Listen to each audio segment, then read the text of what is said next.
안녕하세요. 저는 30대 남자입니다. 어릴 때 살던 빌라는 방이 2칸이었어요. 안방이 크고 작은 방이 아주 작은 형태였는데 아버지는 늘 그 작은 방에서 지내셨습니다. 학교에서 돌아와도 아버지는 늘 작은 방에만 계셨고 제가 잘 때까지도 얼굴을 본 일이 거의 없었어요. 엄마는 늘 저에게 조용히 하라고 하셨는데 어릴 때 들은 말이 늘 조용히 해라, 조용히 놀아라, 조용히 자라라는 말뿐이었죠. 작은 방에 있던 아버지 때문이었어요. 아버지는 늘 그 방에서 공부만 하셨거든요. 친구들은 아빠가 회사에서 돌아오는 길에 뭘 사다 줬다는 말도 자주 했는데 저는 할 말이 없었어요. 아버지는 늘 혼자 식사를 하셨고 그 시간 외에는 늘 방에만 계셨으니까요. 엄마는 아버지를 대신해 우리 가족의 생계를 책임지셨는데 저는 아버지가 어떤 공부를 하시는지는 잘 몰랐던 것 같아요. 나중에야 알았죠. 결국 열심히 공부한 끝에 교수가 되셨거든요. 어릴 때라 제가 없을 때 나갔다 오셨을 수도 있지만 그제야 아버지가 어디 나가는 걸 봤던 것 같아요. 엄마는 매일 밤 아빠가 입으실 양복을 열심히 다려서 걸어놓으셨는데 그 양복이 그렇게 멋있어 보일 수가 없었어요. 엄마 몰래 슬쩍 만지다가 꾸중을 들은 적도 있었습니다. 그러나 아버지는 교수가 된 후로도 자주 볼 수 없었어요. 집에 워낙 늦게 오시기도 했고 여전히 잠도 작은 방에서 주무셨습니다. 하루는 아침에 일어났는데 거실에서 소시지 냄새가 나더라고요. 엄마, 오늘 아침은 소시지예요? 어? 그런데 제 질문에 너무 당황하시는 겁니다. 소시지는 무슨... 이상하다 싶었지만 일단 화장실에서 씻고 나왔는데 쓰레기통 안에는 소시지 봉투가 보이는 겁니다. 그날 처음으로 울었던 것 같아요. 엄마, 왜 맨날 좋은 건 아빠만 해요? 어허, 아빠가 우리 집 가장이시잖아. 그래도 그 즈음엔 가장이 뭔지는 아는 나이였어요. 아빠는 저한테 용돈도 안 주잖아요. 엄마가 주잖아. 선물도 안 사주잖아요. 이제 사주실 거야. 무엇보다 넌 이제 교수 아들이야. 그게 다 아빠가 열심히 공부하셔서 된 거잖아. 물론 그즈음 학교에서 전 교수 아들로 불리고 있었어요. 그러나 교수인 아버지가 뭘 하시는지는 잘 알지 못했죠. 그러던 어느 밤 자고 있는데 거실에서 부모님이 싸우는 소리가 들렸습니다. 당신, 그게 도대체 무슨 소리야? 더는 당신이랑 못 살겠다고. 대체 왜? 당신처럼 무식한 여자랑 사는 거 곤욕이야. 뭐? 이제 와서 내가 무식하다고? 그래, 알아. 당신이 내 뒷바라지 열심히 해준 거. 그래도 공부는 내가 한 거잖아. 내가 안 했으면 그렇게 뒷바라지 해줬어도 교수가 된다는 보장은 없지. 그래서 나랑 우리 애 버리고 혼자 교수로 홀가분하게 사시겠다? 양육비를 원해? 아니, 난 절대 이혼 안 해. 엄마의 입에서 이혼이라는 단어가 나오는 순간 정말 깜짝 놀랐습니다. 아버지 노릇이라곤 한 번도 안 하신 분이었어도 엄마께 이혼을 바라실 줄은 꿈에도 몰랐거든요. 어린 마음에도 해도 너무한다 싶었죠. 엄마는 아버지 대신 우리의 생계를 책임지느라 간병인으로 일하셨어요. 어떤 날은 밤새 일을 하시느라 집에 못 오신 날도 있었죠. 그런 날에도 아버지는 제 밥 한 번을 챙겨주신 적이 없었어요. 덕분에 어릴 때부터 스스로 밥을 챙겨 먹을 줄 알았고 엄마 대신 지저분해진 집을 치우기도 했습니다. 다음날 아침 눈을 떴을 때 엄마는 울고 계셨습니다. 그리고 작은 방은 비어 있었죠. 엄마, 아빠 가신 거예요? 제 말에 엄마는 저를 끌어안은 채 엉엉 우셨습니다. 엄마가 우시는 걸 처음 본 날이기도 했습니다. 그날 이후 엄마와 둘이 살기 시작했어요. 저는 엄마를 웃게 해드리고 싶어서 열심히 공부하기 시작했습니다. 아버지가 집을 나가신 후에도 엄마와 저는 계속 그 집에서 살았어요. 작은 방은 아버지가 아닌 제 공부방이 됐죠. 그래서 그 방에서 열심히 공부하는 저를 볼 때마다 아버지가 떠올라 괴롭기도 했어요. 제가 그 모습을 닮은 건가 싶었거든요. 그러나 제가 1등 성적표를 가져갈 때마다 엄마는 정말 행복해 하셨습니다. 내 낙은 너야. 그래도 네가 아빠 닮아서 머리가 좋나 보다. 솔직히 엄마 입에서 나오는 아버지 이야기는 정말 듣기 싫었어요. 그 사람을 닮았다는 말은 더 싫었죠.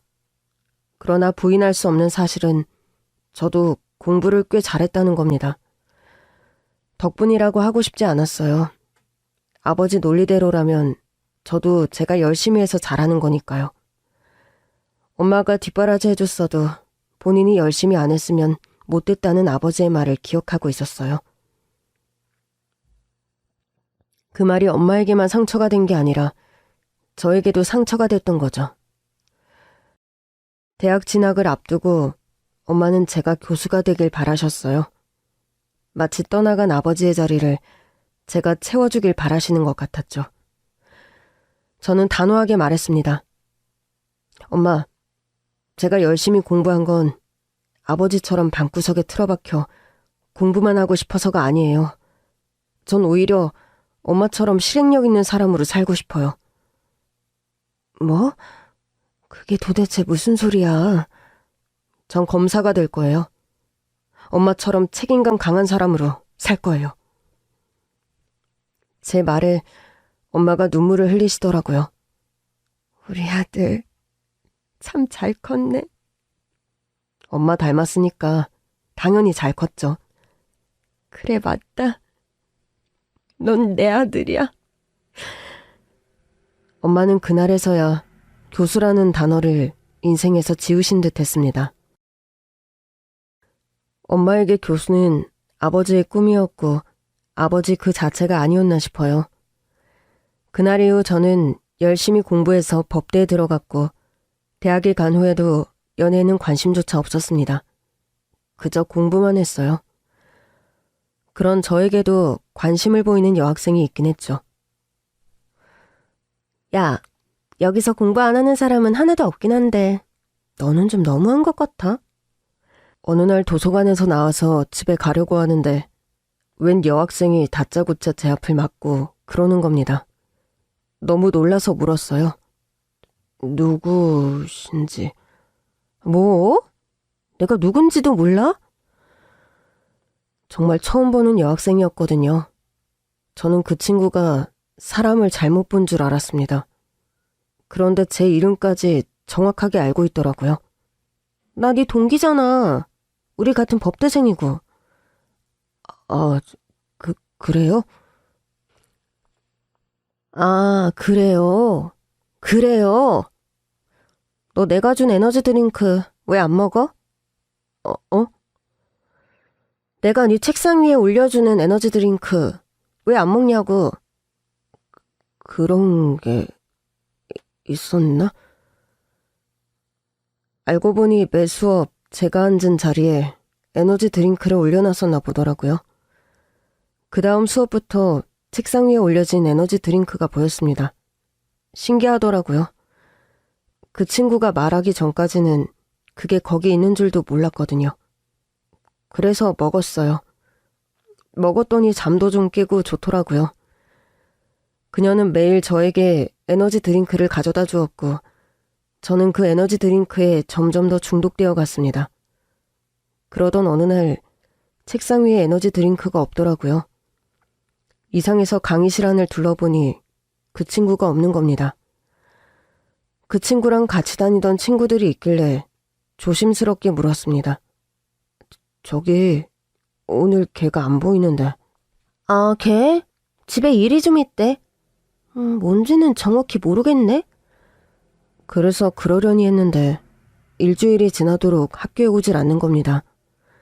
안부까지 물을 사이는 아니니까 신경을 끄려고 했는데 도저히 그게 안 되더라고요. 저는 결국 그 친구의 연락처를 알아냈고 전화를 걸었습니다. 그런데 나중에는 물어물어 그 친구의 집 앞까지 찾아갔죠. 늦은 밤이었는데 그 친구가 저 멀리서 기운 없이 걸어오더라고요. 처음엔 제가 불러도 모르더니 뒤늦게 멍한 얼굴로 저를 보더라고요. 뭐야, 나 지금 꿈꾸는 건가? 꿈은 무슨. 너 대체 학교 왜 안 나오는데? 진짜네? 너 진짜 나 기다린 거야? 네가 안 오니까. 허전했어? 에너지 드링크를 주는 사람이 없잖아. 지금 생각해도 그 발언은 정말 머저리 같았어요. 그런데 막상 보니 안심도 좀 되고 절 보면서 너무 좋아하니까 많이 쑥스러웠습니다. 그런데도 그 친구는 제 말의 의미를 읽어주더라고요. 고마워, 걱정해줘서. 근데 나 이제 학교 못 가. 왜? 우리 집 망했거든. 뭐? 돈 벌어야 돼. 지금도 알바하고 오는 중. 조만간 학교에 휴학계를 내든 자퇴서를 내든 할 거야. 도대체 무슨 일인데? 아빠가 사기꾼한테 속아서 전 재산을 투자했다가 날렸어. 근데 우리 집도 담보대출 받아서 넣었나 봐. 아버지가 도박 사이트에서 만난 사람에게 혹해 투자 사기를 당했다고 하더라고요. 기가 찼지만 그 친구네 가족은 오죽할까 싶었어요. 그때부터 제 삶에 제동이 걸렸던 것 같습니다. 그 친구 일은 안 됐지만 나는 내 공부를 해야 한다고 다짐하고 또 했어요. 그러나 전처럼 집중이 안 되더라고요. 그 친구는 결국 학교에 휴학계를 내려왔고 제가 졸업할 때까지도 복학하지 못해 재적 처리가 되고 말았습니다. 그렇게 연락이 끊겼냐고요? 아니요. 저는 대학에 졸업하면서 동시에 사법고시에 합격했고 그 친구와도 계속 연락을 하고 있었습니다. 그 사이 그 친구는 취업해서 일하기 시작했어요. 저는 사법고시 합격과 동시에 그 친구에게 청혼했고요. 나랑 결혼하자. 진짜 너답다. 연애도 안 했는데 결혼부터 해? 가끔 만나서 밥도 먹고 영화도 보고 그랬으면 연애한 거 아니야? 하여튼 못 말려. 그 친구네 사정이 안 좋은 걸 이미 알고 있었고 사정이 여의치 않다며 도망칠 것 같더라고요. 그래서 그냥 친구처럼 곁에 있었습니다. 일부러 연락도 자주 안 하고 부담이 가지 않을 정도로만 만나자고 했어요. 그 즈음엔 그 친구네 집도 빚은 웬만큼 갚은 뒤였습니다. 그래도 될까? 나 진짜 한 푼도 없는데. 나는 뭐 있나? 겨우 사법고시 패스한 거 하나인데. 난 중간에 제적당해서 학력도 고졸이잖아. 네가 열심히 공부해서 법대생이었던 거 내가 제일 잘 알잖아. 그렇게 저는 지금의 아내와 결혼했습니다. 돌아보면 아내를 알게 되고 연애를 한 그 시기가 오롯이 제 인생을 살았던 시기 같아요. 늘 엄마 걱정만 하며 살았는데 처음으로 그 가족이 아닌 다른 사람에게 마음을 쓰기 시작한 거죠. 제가 결혼을 한다고 하니까 엄마께서도 감격하셨어요. 늘 내 걱정만 하는 것 같아서 안쓰러웠는데 네 가정을 꾸린다니 좋다. 꼭 책임감 있게 살아야 해. 알겠지? 그 즈음에서야 엄마께 오래전의 이야기를 들을 수 있었어요. 너 갖고도 만삭인 몸으로 간병인 일을 했었어. 아빠가 유학 중이었거든. 그때는 그게 잘하는 건 줄 알았어. 내가 도와주면 교수 될 거고 우리 아들도 교수 아들 되는 거니까 다 됐다고 생각했지. 그래, 솔직히 나도 교수 사모님 소리 듣고 싶었어. 간병인 일 하면서 나 무시하는 사람들을 얼마나 많이 만났겠니? 결혼 전에도 집에선 관심도 없던 딸이었지. 그런 내가 교수 사모님 소리 들으면 다들 부러워하겠지 생각했던 것 같아. 유학도 다녀왔다고요? 넌 어려서 몰랐을 거야. 교수 되려면 유학 다녀와야 한다고 해서 없는 돈 다 보태서 보냈었지. 유학 가서 박사도 따왔는데 바로 교수가 안 된 거야. 그랬더니 사람이 방에만 틀어박혀 공부만 하더라고. 물론 가끔 시간 강사 자리도 나가긴 했는데 시간 강사로 무시당하는 거 싫다고 실력으로 승부하겠다며 공부만 했지. 그렇게 두는 게 아니었는데. 어떤 게 후회되세요? 나도 기대고 싶었는데 좀 기대면서 살걸. 조금씩이라도 뭐라도 해달라고 할걸. 나가서 돈도 좀 벌어오라고 하고 너도 좀 보라고 하고. 그게 후회되네. 가난한 애들 둘이 만나서 결혼 반지 하나 없이 결혼했거든. 엄마는 반지 하나 없는 마른 손을 만지며 그러셨습니다. 사실 그즘 아버지가 꽤 저명한 교수가 돼 있었어요. 종종 TV에도 나오는데 엄마가 그걸 보고 계셨더라고요. 저는 처음으로 아내에게 우리 집 이야기를 털어놓았습니다. 그러면서 엄마가 반지 하나 없이 결혼 생활을 했다더라는 얘기를 했더니 우리 폐물비를 좀 줄이고 엄마께도 반지 하나 해드리자고 하더라고요. 아내는 직접 엄마의 반지를 골랐고 엄마에게 드렸더니 눈물까지 흘리셨습니다. 그래, 니들 둘이 정말 인연이었나 보다. 이렇게 예쁜 며느리가 우리 집에 들어오다니. 고맙다. 행복하게 잘 살아야 해. 알겠지? 엄마는 아내를 꼭 안아주셨고 그렇게 우리 집에도 새로운 가족이 들어왔습니다. 결혼 후 검사가 됐어요. 아내와 함께 발령지로 이사를 갔는데 길에서 우연히 낯이 익은 사람을 봤어요. 엄마가 저를 임신한 채 유학 뒷바라지까지 했지만 결국 엄마와 저를 버리고 간 아빠였습니다. 종종 TV에서도 봤던 터라 바로 알아볼 수 있었어요. 20년 만에 제 앞에 있는 아버지를 보는데 기분이 묘하더라고요. 동기 검사와 점심을 먹고 나오던 길이었거든요. 저 사람 그 교수 아니에요? 그러네. 우리 와이프가 팬인데 사인 좀 받을까요? 동기 검사는 제가 말릴 틈도 없이 아버지에게 다가갔고 아버지는 사람 좋은 미소로 사인을 해주었습니다. 저는 차마 다가가지도 못하고 있는데 멀리서 아버지가 저를 보시더라고요. 그러더니 표정이 조금 굳는 겁니다.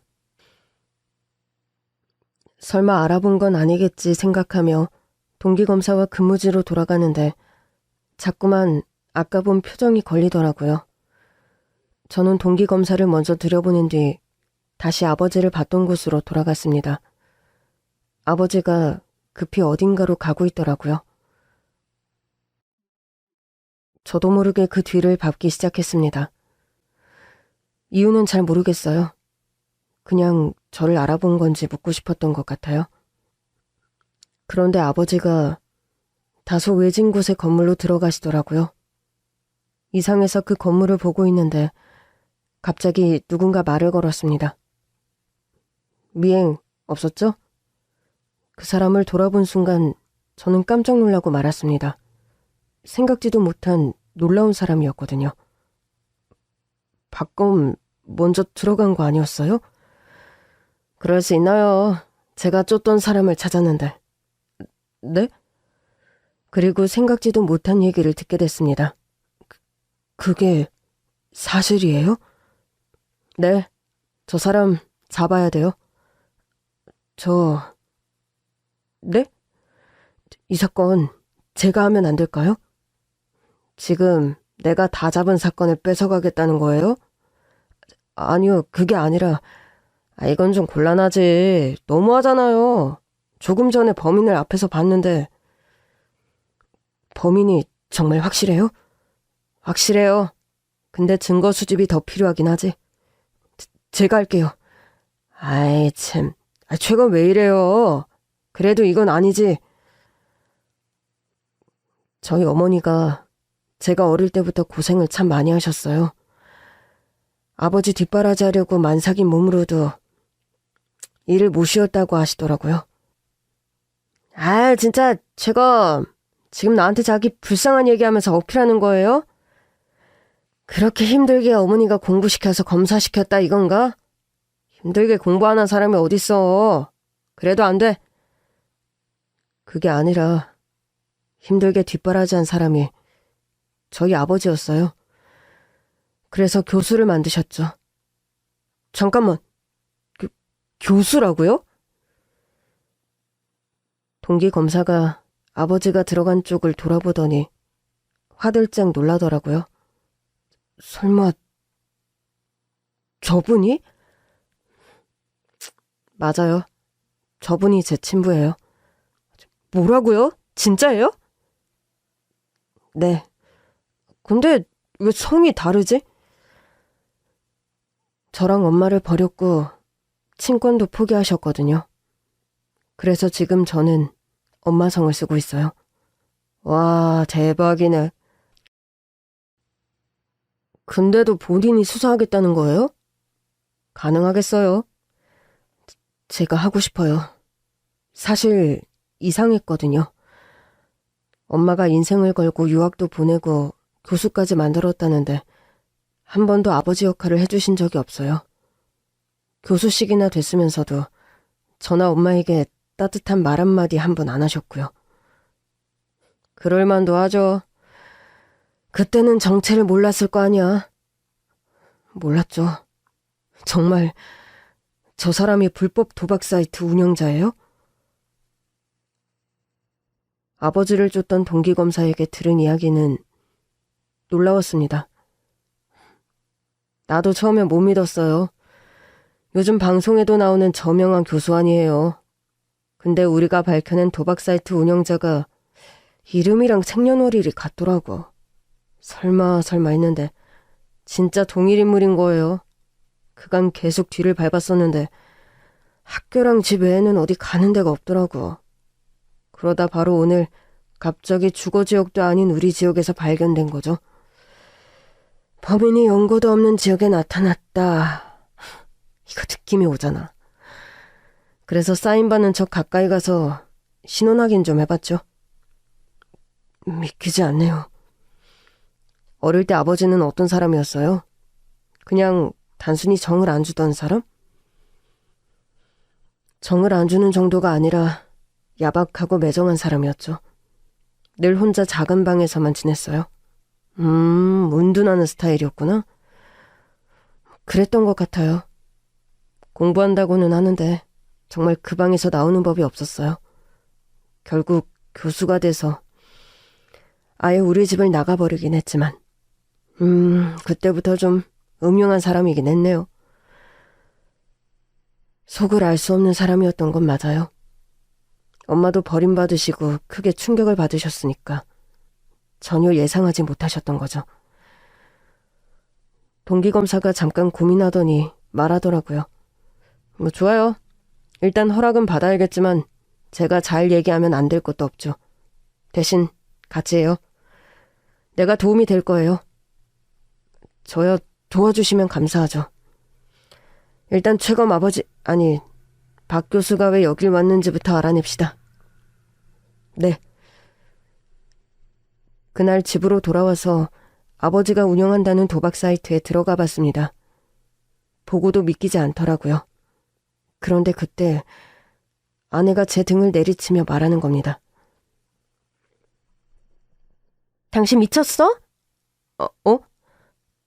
아니, 이런 사이트에 왜 들어가는 거냐고. 검사가 이런 사이트 들어갔다가는 어떻게 되는지 몰라서 이래? 여보, 그게 아니라 미쳤어. 아내는 바로 컴퓨터 코드를 뽑아버렸습니다. 당신 이런 사람이면 나 당신이랑 못 살아.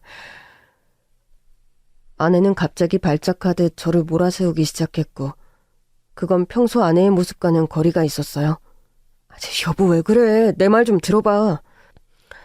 도박 사이트 들어가는 걸 내 눈으로 다 봤는데 뭘 들어? 당장 어머니한테도 연락할 거야. 여보 그게 아니라 나 수사 중이야. 그 말을 믿으라고? 이게 수사 기록인데 필요해서 보고 있는 거야. 아내는 그제야 제 말을 믿는 눈치였습니다. 진짜 10년 감수했네. 그래도 그렇지. 당신은 어떻게 나랑 사내 못 사내 하는 말을 그렇게 쉽게 해. 쉽게 한 것 같아? 쉽게 하던데. 솔직히 좀 섭섭했습니다. 도박 사이트에 가입한 것도 아니고 그냥 접속만 해본 거였는데 저랑 못 산다는 말까지 하다니 제가 알던 아내가 맞나 싶더라고요. 우리 집 망한 이유 기억나지? 당연히 기억하지. 아버님이 투자 사기 당하셔서 전 재산 날린 거. 그 투자 사기꾼을 만난 데가 어딘 줄 알아? 어딘데? 바로 그 도박 사이트야. 뭐? 이 사이트가 그때도 있었다고? 그때도 있었어. 암암리에 아는 사람들은 다 알던 곳이야. 아빠가 도박 사이트에 종종 들어가는 건 엄마도 알고 있었는데 그때만 해도 만나서 하는 것도 아니고 컴퓨터로 도박 좀 한다는데 별 문제가 있겠냐고. 엄마도 눈 감아줬었다고. 근데 그 사이트에 얼마나 품행이 나쁜 사람들이 많던지. 아빠가 거기서 같이 게임하던 사람이랑 호영호재하다가 투자 사기를 당했던 거야. 정말이야? 이 사이트 분명해? 내가 이름도 다 기억해. 다른 사람이 똑같은 이름으로 만든 게 아닌 이상 같은 거 아니겠어? 그러나 아쉽게도 조사 결과 아내의 가족이 피해를 입은 도박 사이트에 대한 정보는 완전히 사라지고 없더라고요.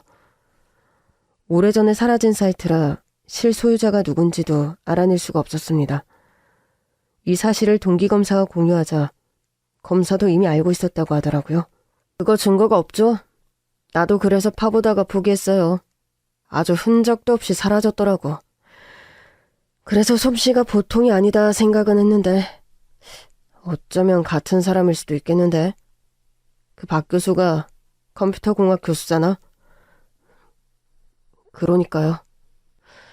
그때 정보가 없는 건 좀 아쉽긴 한데 지금 도박 사이트 운영만으로도 기소 요건은 충분해요. 힘을 내봅시다.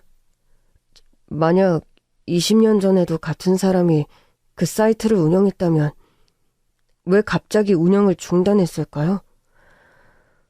외부적으로 알려지지 않은 문제가 발생했을 수도 있죠. 갑자기 사이트를 중단한 건 분명 이상하니까. 그 후로도 제가 도박 사이트 사건에 너무 매달리고 있으니까 아내가 이상하게 보더라고요. 지금껏 집에는 일도 안 가져오던 사람이 왜 그렇게 도박 사이트에 집착해? 설마 우리 집 때문은 아니지? 지난 일에 얽매일 거 없어. 지금 생각해도 속이 쓰리지만 난 다시 들쑤시는 거 싫어. 찾고 싶진 않아? 그 사기꾼. 결국 못 찾았다며. 찾아서 돈을 돌려받을 수 있으면 찾겠지. 근데 그게 아니라면 다시 찾아봤자 긁어부스럼 아니야? 그 일로 우리 아버지는 화병으로 돌아가시고 엄마는 결국 치매 오고 우리가 얼마나 힘들게 살았는데. 범인 찾는다고 아버지가 살아 돌아오는 것도 아니고. 사실 범인이 아무래도 내가 아는 사람인 것 같아. 뭐라고? 그러니까 아버님한테 사기친 사람이 그 사람인지는 모르겠는데 지금 있는 도박 사이트를 운영하는 사람 말이야. 누군데 그래? 아버지인 것 같아. 뭐라고? 무슨 소리야? 아버님은 교수잖아. 그것도 엄청 유명한 교수. 그렇긴 한데 맞는 것 같아. 말도 안 돼. 아무리 당신이랑 어머니를 버린 매정한 분이라고 해도 유명한 교수가 뭐가 아쉬워서 도박 사이트를 운영하겠어? 나도 안 믿겨. 근데 사실인 걸 어떡해. 정말이라고? 어머니 아시면 놀라시겠는데? 확실해질 때까지는 비밀로 하자. 그런데 만약에 우리 아빠가 들어갔던 도박 사이트 운영자도 아버님이었으면 그때부터 운영하고 있었다는 거잖아. 어쩌면 그보다 그 전이었을 수도 있어. 그렇게 생각해? 아니다. 엄마한테 알려야겠어. 안 돼. 어머님 이제 좀 잊고 사시는데 요즘 얼마나 즐겁게 사시는지 몰라서 그래? 물어봐야 할 게 있어. 그냥 물어보면 이상하게 생각하실 거 아니야. 그래도 최대한 숨기고 물어봐. 오늘도 어머니랑 통화했는데 동네 분들이랑 여행 가신다고 신나 계신단 말이야. 더더구나 아직 기소도 못한 사건이잖아. 확실해질 때까지는 절대 어머니가 알아선 안 돼. 저는 아내의 신신당부를 기억하며 어머니를 만나러 갔어요. 아내 말대로 어머니는 신이 나서 여행 가방을 챙기고 계셨더라고요. 밥은 먹었어? 먹었죠. 이거 엄마가 좋아하는 간식. 여행 가서도 같이 드세요. 넉넉히 샀으니까. 역시 우리 아들밖에 없네. 그나저나 무슨 일이야? 이 밤중에. 엄마, 아버지 말이에요. 혹시 작은 방에서 혼자 지낼 때 거기 컴퓨터도 있었어요? 그럼 있었지. 아빠가 컴퓨터 박사였잖아. 그때만 해도 컴퓨터는 부잣집에만 있었는데 그거 사주다가 아주 허리가 휘었다. 엄마가 어디 컴퓨터만 사줬어요. 이제 다 지난 일이야. 나는 우리 아들이 검사 되고 결혼까지 하고 나니까 이제 원망도 없어. 내가 키워서 이렇게 잘 키웠으니 된 거지. 그 인간은 어딘가 음흉한 데가 있었어. 그러니 나도 모르게 나를 버렸겠지. 어떤 사람이었어요? 사실 저는 어릴 때가 기억이 잘 안 나요. 어떤 사람? 말 그대로 음흉하고 지 좋은 것밖에 모르던 인간이었지. 애초에 알아봤어야 했는데 연애 때는 그런 모습이 신비로워 보이더라고. 그래서 저 사람은 뭔가 다르다. 골몰하는 게 결국엔 박사가 될 것 같다 싶어서 눈 딱 감고 결혼해서 뒷바라지 해줬지.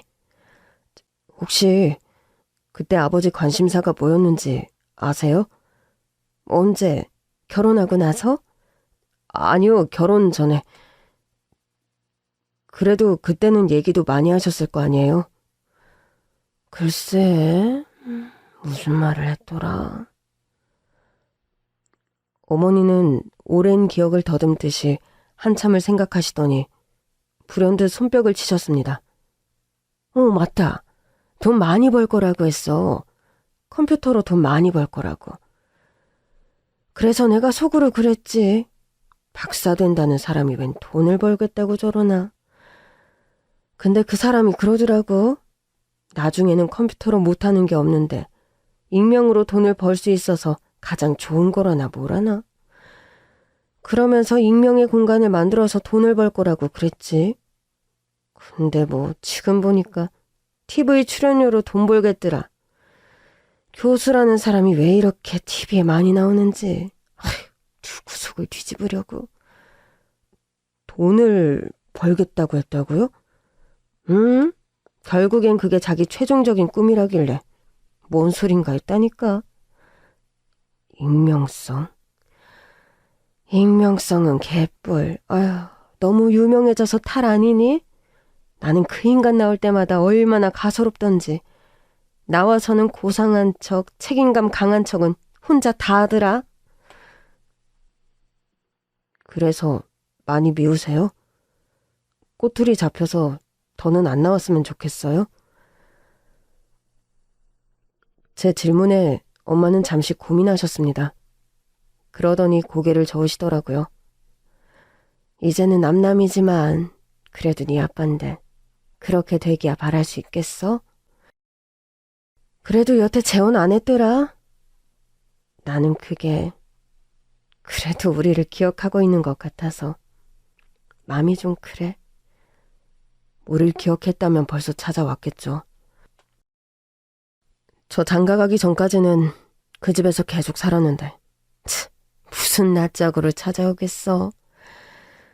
그래도 재혼 안 한 게 은근히 위로가 되더라니까. 다른 데 빠져 있었나 보죠. 응? 아니에요. 저 그럼 가볼게요. 이거 물어보려고 왔어? 엄마 여행 가신다고 그래서 간식이나 사다 드릴까 하고 왔어요. 피곤한데 뭐하러. 운전 조심해서 가. 알겠지? 엄마의 배웅을 뒤로 한 채 나오는데 마음이 이상하더라고요. 그런 사람인 줄도 모르고 젊은 시절을 다 바쳐서 아버지에게 헌신한 엄마의 삶이 안쓰럽기도 했습니다. 조사를 이어간 결과 아버지가 들어갔던 의문의 건물은 도박 사이트에 거점 시설이 있는 곳으로 파악됐습니다. 이제 기소 안 할 이유가 없네요. 바로 보내시죠. 제가 담당 검사로 기소를 했고 바로 압수수색에 들어갔습니다. 아버지의 집과 교수 연구실, 의문의 건물까지 모두 그 대상이었죠. 제가 직접 연구실로 들어갔더니 아버지가 불쾌하다는 듯 따져묻더라고요. 대체 이게 뭐 하는 겁니까? 압수수색이라니. 내가 누군지 몰라요? 압니다, 박 교수님. TV에도 많이 나오시잖아요. 그런데도 내 사무실을 압수수색해? 내가 이거 공로 나오면 일이 커질 텐데. 해야 할 이유가 너무 많아서요. 내가 압수수색을 당할 만한 일이 뭐가 있다고 이럽니까? 그렇게 생각하시는 분이 왜 이렇게 당황하시는 거죠? 그야, 내가 압수수색 당한 게 소문나는 순간 내 명예가 실추되니까 그렇죠. 그렇게 남들 눈이 중요하세요? 그럼 검사 양반은 안 중요합니까? 그렇군요. 남의 시선은 중요한데 가족의 시선은 중요하지 않으셨군요. 뭐라고요? 아버지가 결혼 경력이 있다는 건 외부에 전혀 알려지지 않은 사실이었어요. 제가 어머니의 호적으로 옮기면서부터는 법적으로 자식도 없었다 보니 더 그랬습니다. 그제야 영장과 담당 검사 이름을 확인하던 아버지가 놀란 얼굴로 저를 쳐다봤습니다. 너 설마... 오랜만에 뵙습니다. 20년 만이네요. 물론 저는 얼마 전에 길에서 봤습니다. 도박 사이트 비밀 거점지로 들어가고 계시던데요. 아빠를 20년 만에 봐놓고 꼭 이런 소리를 해야겠니? 아들답게 사전에 나한테 언질이라도 줬으면 좋았잖아. 연락처도 모르는데 어떻게 언질을 드려요? 너 지금 아버지랑 말장난하는 거냐? 언질을 왜 못 줘? 이렇게 사는 곳까지 다 알고 있었으면서. 그게 섭섭하세요? 당연히 섭섭하지. 내가 그래도 널 세상에 있게 해준 사람인데 그 정도는 해줬어야 도리 아니냐? 지금 대한민국 검사한테 증거인멸을 못하게 했다고 따지시는 겁니까? 내가 이래봬도 교수인데 무슨 증거인멸을 해? 계속 이렇게 비협조적이시면 구속영장 청구할 수밖에 없습니다. 뭐야? 그 순간 아버지가 손을 들어 제 뺨을 내리쳤습니다. 너 이 자식, 엄마가 그렇게 가르치디? 아버지 만나면 이딴 식으로 굴라고? 그 여자가 워낙 무식하긴 했지. 그러니 아들을 제대로 키웠을 리가. 저 잘 컸습니다. 그래서 검사 됐고요. 지금 검사한테 손찌검까지 하셨네요. 여기 이렇게 보는 눈도 많은데. 그럼 아들이 버릇이 없는데 그냥 둬? 내가 내 아들 교육 좀 시켰는데 누가 뭐라고 할 거야? 진짜 귀따갑네요. 그놈의 아들 소리. 이제 와서 아들이라니. 저 크는 동안 뭘 하셨는데요? 내가 이렇게 교수로 위상을 높이며 사는 게 결국엔 다 너 좋은 거 아니냐? 그럼 위상만 높이며 사시지. 도박 사이트는 왜 운영하셨습니까? 아버지는 끝까지 모른 척 하셨습니다. 무슨 소리야? 내가 뭐가 아쉬워서 도박 사이트를 운영해? 누가 나를 도용한 거겠지? 이건 다 음해야. 그래, 네가 나한테 뒤집어 씌우려고 만든 거 아니야? 아니면 네 엄마가 한 거지? 그렇지? 억지 그만 쓰시고 자세한 건 가서 조사받으면서 말씀하시죠. 아버지는 계속해서 어머니까지 모욕하며 제 감정을 건드리려 했습니다. 그런데 참 이상하죠. 아버지가 그럴수록 제 마음은 더 차분해졌습니다. 아버지는 조사를 받으면서도 협조할 마음이 전혀 없어 보였습니다. 도박 사이트 운영하신 거 인정하시죠? 증거가 너무 많습니다. 선처를 바라시는 게 처벌 수위를 낮추는 유일한 방법입니다. 글쎄, 그따위 거 운영을 내가 왜 하냐니까? 그럼 거점 시설에는 왜 가셨어요? 그 건물에 그 거점 시설인지 뭔지만 있는 게 아니잖아. 아, 그러세요? 그 건물에 이발소도 있어. 난 거기 갔다 왔다고. 네, 확인했습니다. 이발소에도 다녀가셨더라고요.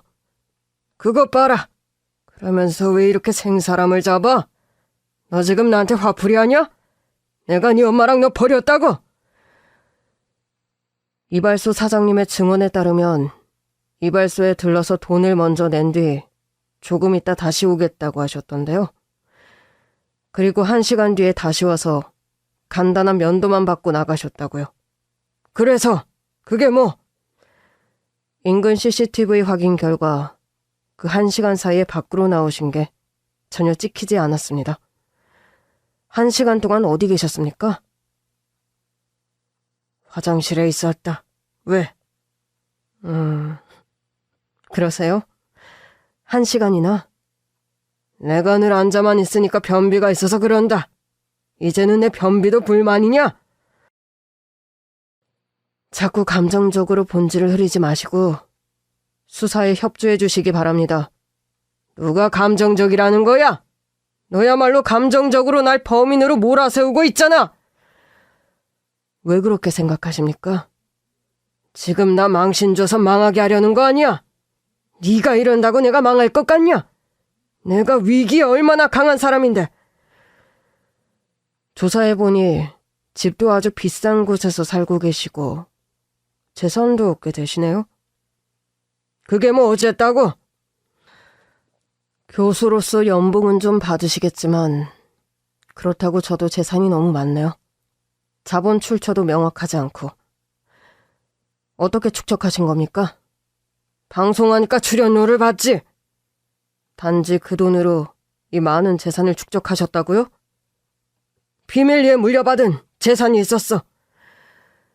제가 알기로는 결혼 전부터 아주 가난하셨던 걸로 아는데요. 순간 아버지가 당황하는 걸 느꼈습니다. 내가 이래서 니들이랑 연을 끊고 산 거야.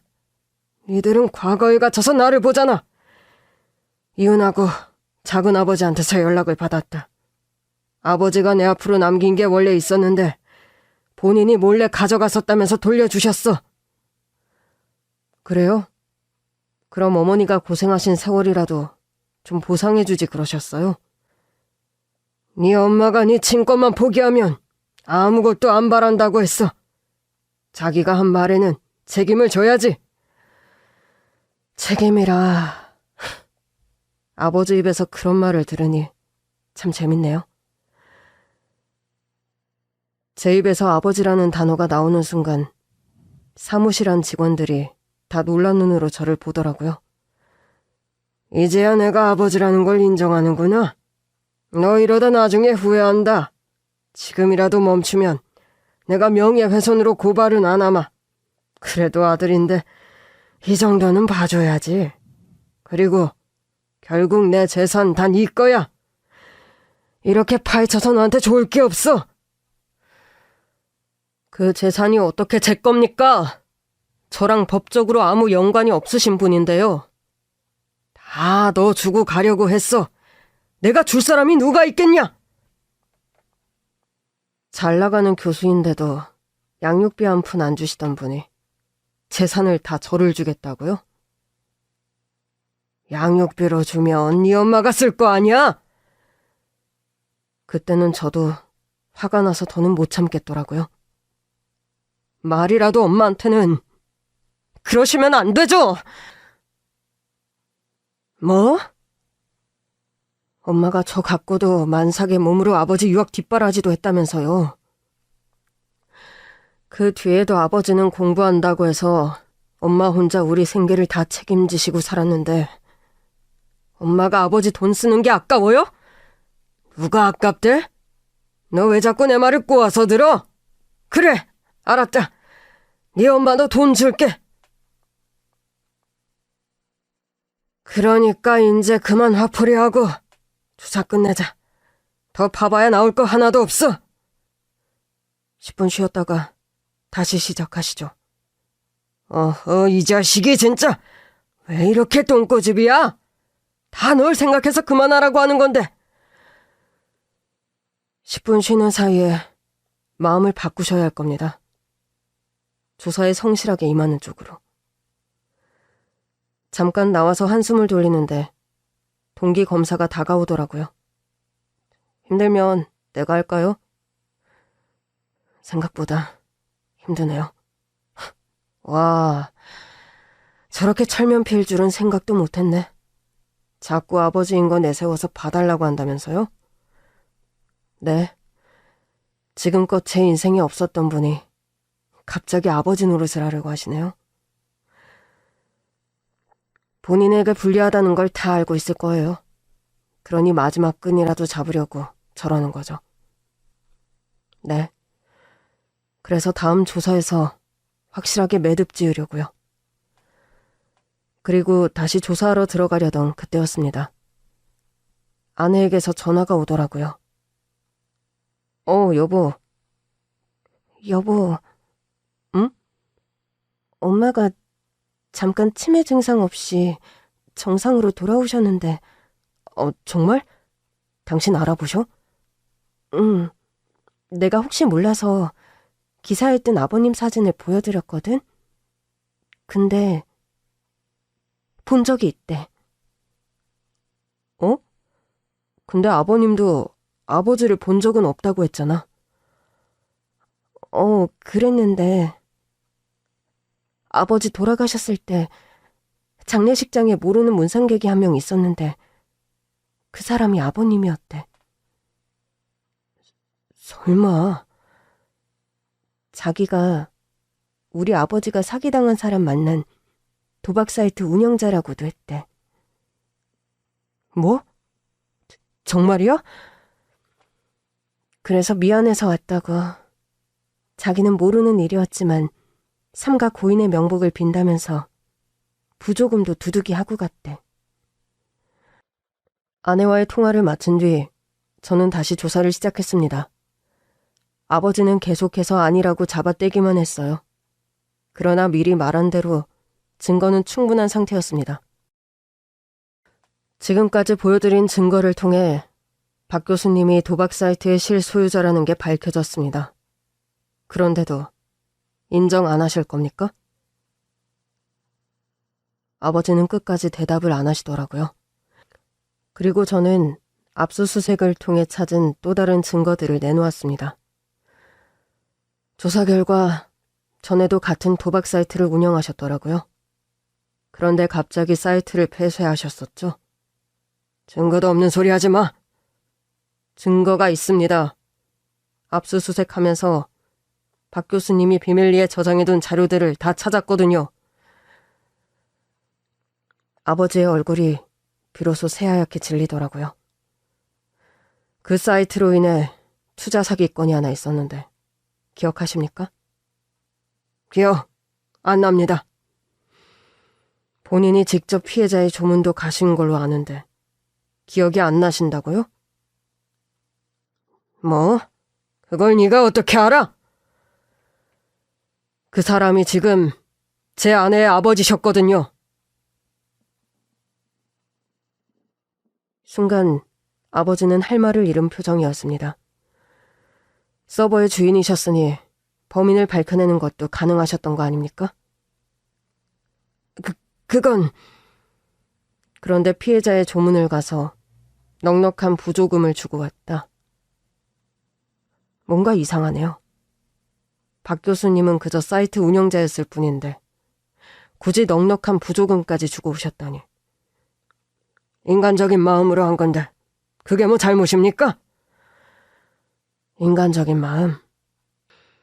그 마음을 가족한테만 안 쓰셨네요. 이것 봐, 넌 중립적이지가 못해. 아무래도 안 되겠다. 담당 검사 바꿔줘요. 안 그러면 나도 조사 안 받습니다. 좋습니다. 그렇게 하죠. 정말이냐? 네. 그럼 지금까지 부정하지 않으신 모든 내용을 사실로 알면 되겠습니까? 정리는 하고 넘겨야 할 것 같아서요. 그렇지. 그 정도야 뭐. 그럼 전에 있었던 같은 이름의 도박 사이트 운영자셨던 건 본인 입으로 시인하신 거네요? 예? 제가 계속 검사로서의 기조를 유지하자 아버지도 중간중간 자신도 모르게 존댓말을 하시더라고요. 인정하셨잖아요. 제가 본인이 도박 사이트 운영자였을 뿐인데 조문을 간 거냐고 했을 때 아니라고 부인을 안 하셨습니다. 그때부터 아버지는 제 수사에 넘어오기 시작했습니다. 결국 모든 혐의는 인정됐고 아버지는 감옥에 가게 됐어요. 안타깝게도 아버지가 아내의 집에 끼친 피해에 대한 증거는 없었습니다. 전에 있었던 같은 이름의 도박 사이트가 아버지의 소유였다는 건 밝혀졌지만 투자 사기를 직접 친 게 아버지라는 증거가 없었던 거죠. 그럼에도 정황상 그 역시 아버지였다는 것을 외면하기 힘들었습니다. 저는 아내에게 사과했어요. 미안해. 아무래도 아버지가 한 것 같아. 그땐 이미 당신 아버지도 아니었잖아. 그래도 나라도 사과할게. 그러지 마. 당신 가족은 나야. 박 교수가 아니라. 그나저나 차마 어머니께는 연락도 못 드렸어. 오늘 뉴스 나왔던데 보셨겠지? 내가 할게. 어머니는 이미 뉴스를 보고 생각을 정리하셨더라고요. 그러면서 마지막으로 아버지 면회를 가자고 하셨습니다. 어머니의 마지막 소원인 것 같아 갔는데 안 나오실 줄 알았던 아버지가 바로 나오시더라고요. 저랑 어머니를 본 아버지는 갑자기 눈물을 흘렸습니다. 내가 다 잘못 살았어. 이럴 줄 알았으면 양육비라도 챙겨줄걸. 이제와 그게 후회는 돼요? 그랬으면 아들이 아버지를 잡아놓는 하극상은 안 봤을 거 아니야. 뭐라고? 도대체 이게 무슨 집안 망신이냐고. 아버지한테 흠이 있었으면 아들로서 감춰줬어야지. 당신은 대체 자식을 어떻게 가르친 거야? 이러려고 나왔어? 어쩐지 면회를 고분고분 나온다 했다. 그래, 따지려고 나왔다. 그래도 당신 아들 친부가 난데 이 꼴로 만들어 놓으니 좋아? 평생 가슴에 맺힌 게 풀리디? 그래. 아주 속이 다 시원하다. 내 아들이 범인 잡았다는데 내 속이 시원하지? 그럼 갑갑하겠어? 나야말로 너같이 무식한 여자 만나서 결혼한 게 내 인생의 흠이야. 너랑 결혼 안 했으면 저런 놈이 안 나왔을 텐데. 제 아버지 뒤통수를 치는 아들놈이 어딨어? 이런 인간인 줄도 모르고 한심한 내가 틈신이지. 어쩜 이렇게까지 못난 인간이었단 말이야, 응? 그래, 나 못났다. 그래봤자 당신 아들이 더 못났지. 그래봤자 내가 지 와이프네 집안 망하게 한 건 밝혀내지도 못했어.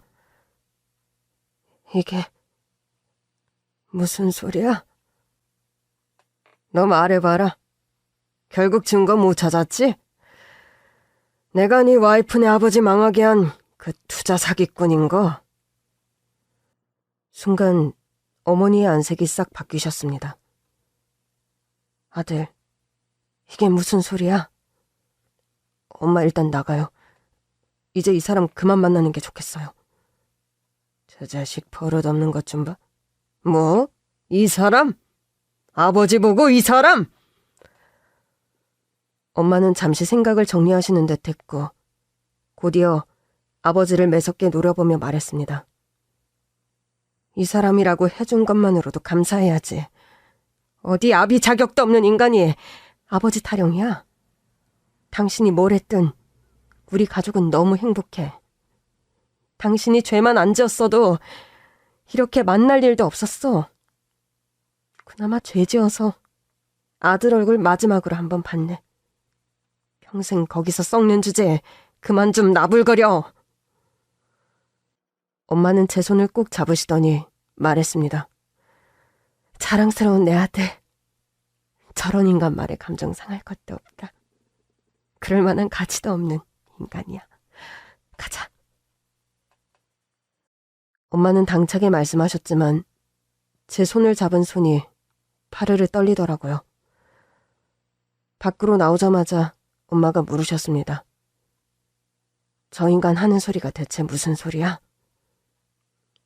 아무래도 오래전에 아내 집안을 망하게 한 것도 아버지인 것 같아요. 그때부터 도박 사이트를 운영하고 있었나 봐요. 세상에.